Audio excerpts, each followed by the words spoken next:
आज सकाळची कामं झाल्यानंतर चटई घेतली होती नवीन, तिला म्हटलं चला तर कपडा लावून घेऊ बाजूने. कपडा लावल्यानंतर कशी चटई उसू घडी घालताना झाडली वगैरे फाटं विटत नाही, भरपूर दिवस टिकते म्हणून कपडा लावण्यासाठी घेतला होता. आणि अशा खरं वस्तू कपडा वगैरे लावून घेतला खूप दिवस टिकतात.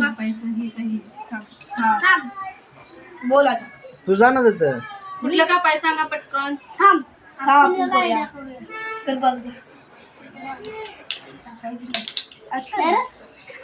लांब कर.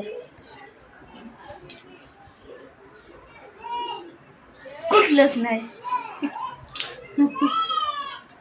आता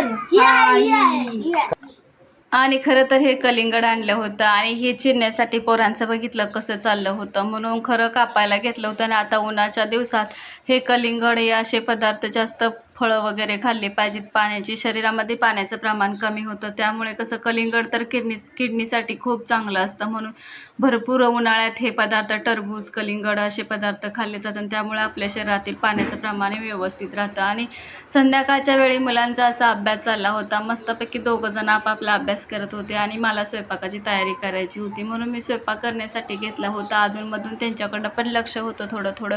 मग म्हटलं चला आता स्वयंपाक करायला घेतल्यानंतर हो कांदा चिरत असताना चिरत होती आणि त्यानं एवढं मला रडवलं होतं ना, खूप सारं रडवलं. कधी मी रडत नाही पण भांडण वगैरे झालं खूप डोळ्याला पटकन पाणी येतं, पण आज बिना भांडणाचंच डोळ्याला पाणी येत होतं, इतकं येत होतं ना, खूप त्यानं मला रडवलं होतं. असं झालं होतं. आणि ह्याची भाजीही बनवायची होती. चला मग आता स्वयंपाकाची तयारी चालली होती. मग बाय बाय.